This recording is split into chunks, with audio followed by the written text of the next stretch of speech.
la déconnexion du runner va faire que, sans s'en rendre compte, le fait que le runner se déconnecte de lui-même, il se déconnecte de son autre. Pour être sûr de recevoir toutes nos vidéos, abonnez-vous et cliquez sur la cloche. Bonjour. Bonjour à tous. Nous voulions vous faire cette vidéo parce que nous avons identifié ce qui fait que le chaser court après son runner, ou peut-être d'ailleurs que c'est le runner qui fait courir son chaser après. Bref, on va parler un petit peu de dépendance, on va parler aussi d'emprise de l'un sur l'autre. Bref, des éléments qui vont vous permettre de mieux comprendre, mieux saisir en profondeur ce qui se joue dans le lien, et surtout, bien, comment pouvoir naviguer avec cela et peut-être avancer sur votre parcours. Avant de débuter, tout d'abord, on va vous remercier bien évidemment pour les personnes qui laissent des commentaires sous la vidéo. C'est toujours intéressant de vous lire. Il y a des propos qui sont d'ailleurs très touchants, très personnels. Et voilà, on essaye d'y répondre. En tout cas, vous avez notre total soutien. Et vous dire également que nous prévoyons des événements dans les semaines à venir, dans les mois à venir, et d'ailleurs on vous prévoit d'ailleurs de très belles surprises. Donc n'hésitez pas à aller voir dans la partie description de la vidéo, où vous aurez tous les éléments de ce qu'on va vous proposer dans les semaines à venir. Voilà, on va débuter cette vidéo. Je vais arrêter de parler, ça va être à toi. Il n'y a pas de souci.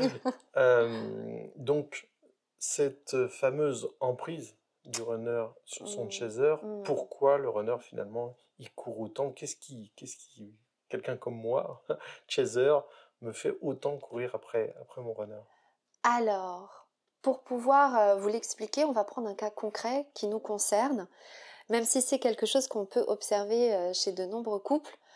On va se prendre comme exemple pour simplement respecter la confidentialité de chacun. Dire que ce qu'on va expliquer là, on le perçoit chez des personnes où le duo est quand même assez courant, où les deux personnes se voient assez régulièrement, et aussi vers ceux qui vont avoir vraiment un lien énergétique puissant entre les deux personnes. Et pour les personnes qui sont complètement dans la séparation, eh bien, ça va vous donner aussi des éléments, parce que vous allez peut-être mieux comprendre pourquoi finalement votre runner fuit de cette manière-là. C'est une des explications, parce qu'il y a différentes raisons au fait qu'il y en ait bien un qui va avoir tendance à poursuivre l'autre, tandis qu'il va y en avoir un qui va avoir tendance à fuir. Mais dans les différentes raisons qu'il y a, celle-ci en fait partie. Alors, c'est parti. On va donc prendre comme exemple, on est allé à un événement ensemble. Donc, le point de départ, c'est qu'on venait de passer 2 jours incroyables. On était très très proches. Donc, on arrive à cet événement ensemble, vraiment fusionnés. Vraiment, intérieurement, on était vraiment très bien. Dans nous deux, on est très très très bien. Et il n'y avait absolument aucun élément extérieur qui venait nous chahuter, ou voilà, aucune énergie tierce. Ça sera pas le sujet de l'énergie tierce. Absolument pas. Mais ce qui se passe, c'est que je m'intéresse à un stand, je m'intéresse à une information, et je commence à me concentrer sur cette information. Cette information, il est vrai, commence à me déconnecter de moi-même, parce que ça commence à me questionner, ça commence à amener une remise en question intérieure, et je commence donc à me déconnecter. Ce mot-là est très très très important. C'est-à-dire que le fait que je commence à cogiter, le fait que je commence à avoir des petits doutes qui commencent à s'installer en moi. Qui n'a rien à voir avec moi. Rien du tout. Alors là, pour le coup, rien à voir. Le sujet, c'était vraiment un sujet sur le monde, donc vraiment, vous voyez, pas du tout, rien à voir avec l'amour, le couple, etc. Mais pour autant, intérieurement, il y a quelque chose en moi qui commence à se fermer, ça ferme pas le cœur, mais ça commence à me dévaloriser, ça commence à, voilà, à amener du doute. Chez le chaser, ce que ça va faire, c'est que tout de suite, il va le sentir. Alors, je vais décrire un petit peu, Mm. même si j'imagine que les gens vont tout de suite se reconnaître. C'est qu'on sent quelque chose qui se crispe à l'intérieur de soi. Alors, comme il n'y a pas d'élément extérieur qui explique ce qui se passe, c'est presque purement énergétique, en tout cas c'est intérieur. Bon, bah, quelque part, on y fait peut-être pas trop attention, même si on sent en fait une tension monter en soi. Et tu me disais aussi que c'était vraiment dans ton corps, dans ta Oui, chair. bah, justement, je fais le geste avec les mains Ouais. parce qu'on sent vraiment quelque chose qui commence à nous écraser. Tu vois, c'est comme si tu prenais une conserve et que tu la repliais sur elle-même. Exactement. Et donc, ce que fait Jean-Baptiste, il vient me voir, et moi, au moment où il vient me voir, je vois dans son regard quelque chose. Dans ce regard, je sens qu'il y a quelque chose qui me ramène à ce que moi, inconsciemment, donc je n'en avais pas encore conscience, mais me ramène vraiment à cet endroit où, pareil en moi, cette crispation se crée. Et je le regarde et déjà, je ne vois plus Jean-Baptiste comme je le voyais en arrivant dans ce fameux salon, dans ce fameux événement. Et toi, tu crois que c'est moi qui te transmets cette crispation, ce qui va créer chez Elisabeth un agacement. Exactement, donc moi je vais m'agacer et qu'est-ce que je vais faire? Je vais fuir à ma façon, c'est-à-dire que je vais commencer à ne plus parler, à me renfermer un peu. Et Jean-Baptiste, ce que ça va faire, c'est que lui, il va... Commencer à paniquer intérieurement. Voilà. et puis, bien évidemment, bah, essayer de voir ce qui se passe, quoi, de me mettre en alerte, d'appeler au secours quelque part. Et... Alors, on grossit les traits parce que sur le vif, c'est beaucoup plus fin. Enfin, sur le vif, sur le live, c'est vraiment beaucoup plus fin que ça. Et c'est presque limite imperceptible. Là, on vous livre quelque chose après une analyse où vraiment on essaye de gratter pour aller voir vraiment qu'est-ce qui se joue. Mais quelque part, quand on voit la situation dans le présent, bah quelque part on pourrait se dire il se passe rien, ou en tout cas, bon bah voilà, on passe à la suite, quoi, ça va s'avancer. Mais c'est important de revenir à cette genèse-là, parce que quelque part, ça va découler, il va s'en découler toute une situation qui prend des proportions au fur et à mesure. Donc plus on arrive à capter ces éléments le plus tôt possible, et c'est pour ça qu'on voulait vous faire cette vidéo, plus vous allez pouvoir agir, ressentir, parce que bien évidemment que nous, c'est comme ça qu'on fonctionne aujourd'hui, c'est qu'en commençant à voir quelque part la première étincelle s'allumer, qu'on se dit oh là là, il risque d'y avoir un feu plus tard, on va commencer à préparer les seaux d'eau. C'est ça, et à commencer à se mettre, on va dire, un petit peu en alerte de ce qui se passe. Donc reprenons. Tout d'abord, Elisabeth, on ressent comme une coupure d'elle-même, comme en tout cas un questionnement, quelque chose qui vient la chahuter intérieurement. Oui, un petit doute. Un petit doute. Moi, tout de suite, ça crée une crispation, un resserrement, une oppression, très fine d'abord, mais qui va prendre de plus en plus ampleur. Voyant cela, Elisabeth, elle le ressent, elle le voit à travers moi, cette crispation, et elle, bah, tout de suite, ça va aussi te déstabiliser, et tu vas rentrer, comme tu l'expliquais, dans quelque chose où tu vas commencer à te mettre en retrait par rapport à moi. Exactement. Et du coup, moi, je me mets en retrait, à ma façon, hein, donc c'est-à-dire je vais me mettre en silence, je vais faire comme font en effet sentir beaucoup de femmes, marquer une certaine distance, marquer un changement d'attitude et un changement de comportement pour signifier qu'il y a quelque chose qui ne plaît pas, qui ne va pas. Et tout en sachant que vu qu'on était en plus en public, on n'était pas à même de pouvoir élaborer, de pouvoir pleinement voir ce qu'il en était. Intérieurement, bah, je ressens une espèce de vide immense, Donc ce resserrement, ce vide, j'essaye de t'appeler au secours en te disant, voilà, ça va pas, qu'est-ce qui se passe, ou il se passe quelque chose. Toi, tu me dis non, il se passe rien, quoi. Oui, alors, et il ne se passe rien parce que pour moi, je n'ai pas conscience du point d'origine. Et puis, il n'y avait pas d'événement. Alors, Il n'y a pas d'événement. il n'y a pas eu d'événement purement... extérieur, mais ceci dit, enfin bon voilà, j'en ai pas eu conscience, mais le petit changement intérieur, peut-être que j'aurais quand même pu en prendre conscience, mais toujours est-il en tout cas que je faisais pas le lien et que moi la seule chose que je ressentais et que je voyais, c'était ce que me renvoyait Jean-Baptiste, c'est-à-dire de sentir ce vide en lui,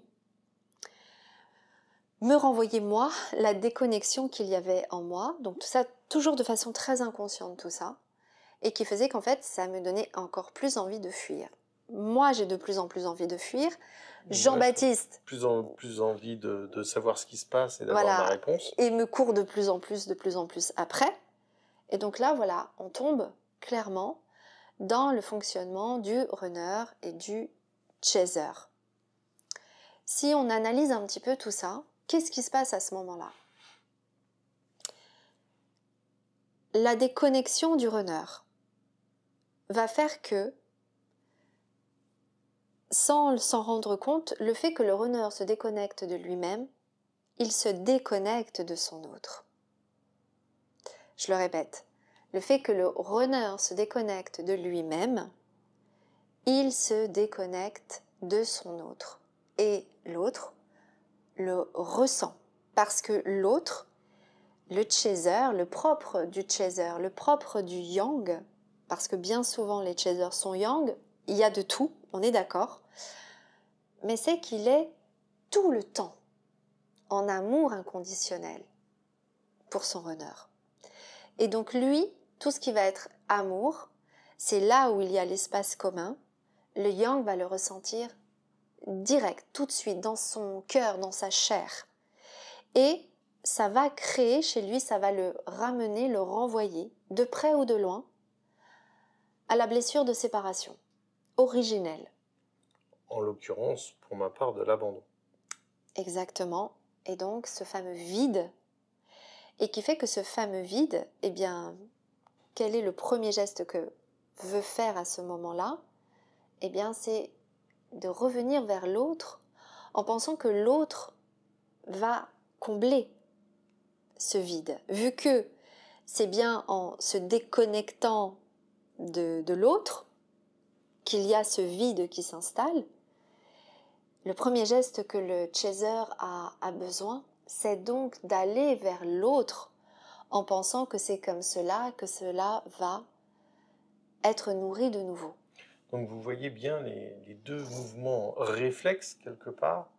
Ben, il y en a un, il y a une situation désopilante, désagréable, il se met en retrait, et l'autre, au contraire, il se met à essayer de trouver une réponse. Exactement. Et chez le runner, ça lui renvoie aussi à la blessure de séparation. Là où le yin, bien souvent, le fait qu'il doute, le fait qu'il perde contact avec lui-même, le fait qu'il perde contact avec la vie et parfois aussi avec le divin, va avoir de fait comme répercussion la séparation, la blessure de séparation, la blessure originelle avec son autre. Sauf que chez le yin, bien souvent, ça va amener un état de renfermement, un effet souvent aussi de colère au niveau émotionnel. Là où le yang va souvent tomber dans de la tristesse et dans parfois le désespoir, le yin, lui, va tomber dans une forme de colère, voilà, quelque chose qui n'est pas très juste, pas très honorable non plus. Parce que le fait de se déconnecter de lui-même, il se sent également perdu. Il est comme sans repère et ça le rend fou de rage. Donc vous voyez tout ça pour un petit événement qui paraît anodin, mais qui en fait est complètement relié à la blessure originelle. Et donc, vous voyez que là, ça va aussi venir toucher à ce qu'on va appeler cette forme de dépendance. C'est aussi une des explications, ça n'est pas la seule, mais c'est une des explications qui va faire que le chaser va en effet, c'est là où on va voir la dépendance affective entre autres, mais en tout cas va tout faire pour retrouver l'autre, retrouver quelque part cette connexion. Parce que c'est la connexion en fait qui est recherchée bien souvent chez le chaser. Cette connexion, il pense qu'il va la retrouver à travers l'autre. Or, ce qu'il doit se rappeler, c'est qu'il est lui toujours connecté à l'amour. Toujours.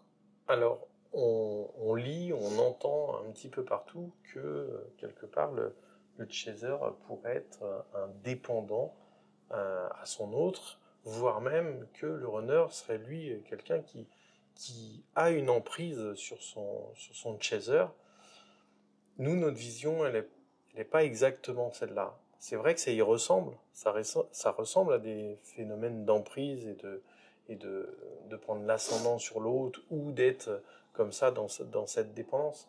Mais en fait, à la lumière, au regard des blessures originelles, en fait, ça a un autre sens. Mais complètement. Mais qui se rejoue à travers différents événements du duo.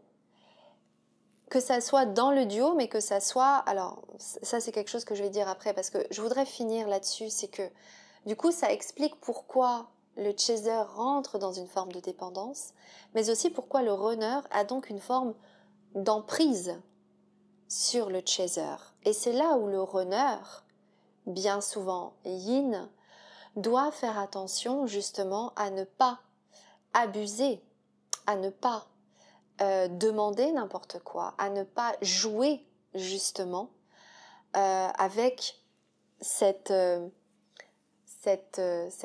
sensibilité qu'il y a chez son yang, parce que lui, tant qu'il est déconnecté, eh bien, il n'a plus du tout conscience, il n'a plus du tout mesure des enjeux qu'il peut y avoir autour.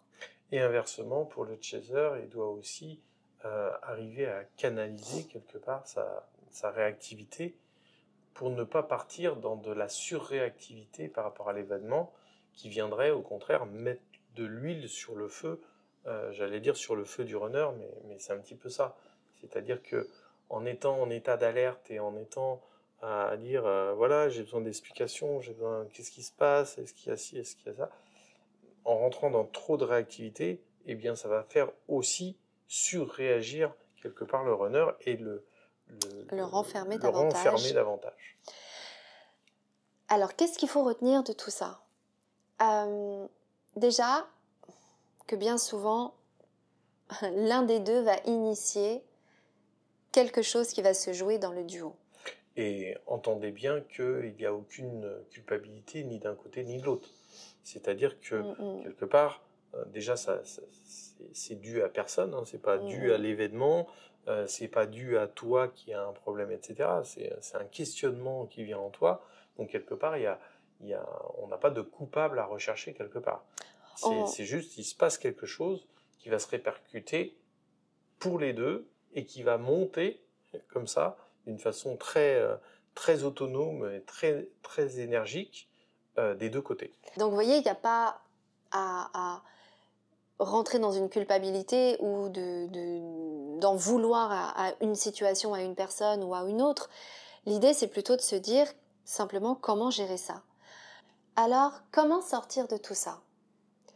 Nous, ce qui fait qu'on arrive à prendre un petit peu maintenant de recul avec cette mécanique qui est toujours là, comme vous pouvez l'entendre, mais qui est quand même beaucoup moins forte qu'il y a quelques années, mais qui vient quand même parler d'un des événements les plus douloureux pour l'âme, qui a été la blessure originelle de séparation. C'est parce qu'on a été regardé, on a été touché, guérir et comprendre notre blessure originelle de séparation. Donc, il y a besoin, parce que il y a besoin d'aller la regarder, cette blessure. Il y a besoin d'aller y amener une guérison bien précise. Cette blessure, elle se rejoue parfois même dès la vie intra-utérine. Dès les premiers instants où l'on commence à vivre, on va avoir très souvent un événement qui va soit éveiller la blessure d'abandon, soit la blessure de rejet. Et ça va se rejouer dans sa vie tant que ça n'est pas guéri. Et il y a souvent un événement premier qui est souvent lié généralement aux parents, qui est un énorme premier rappel dans l'idée que ça va raviver la mémoire douloureuse.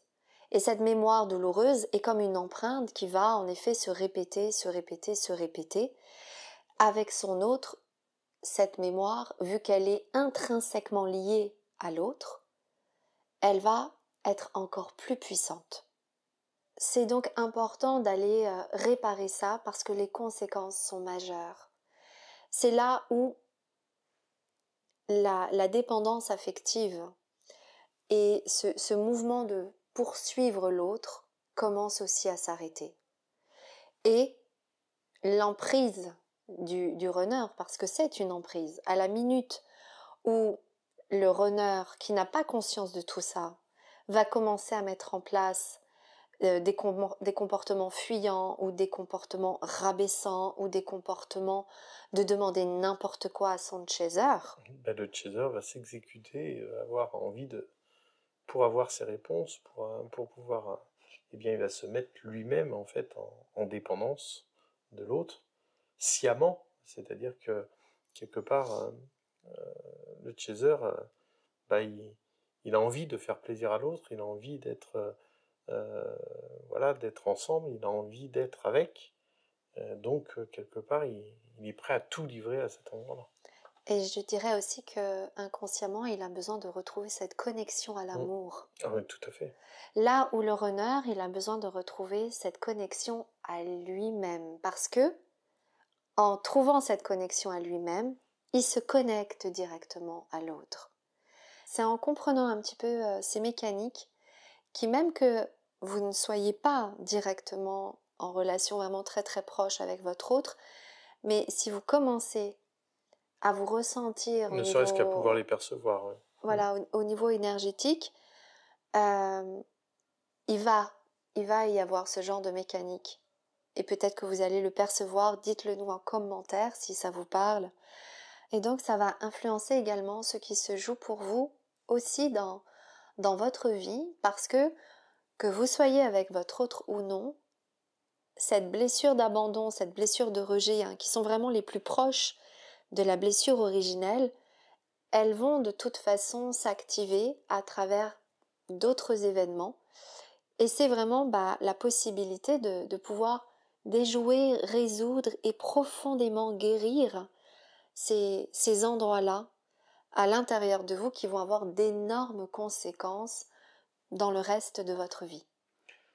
Voilà, je vous le redis, regardez dans la partie description pour les événements à venir. On vous souhaite bien évidemment une très bonne continuité sur votre parcours flamme jumelle. On vous dit à très bientôt. Prenez bien soin de vous, à bientôt. Au revoir.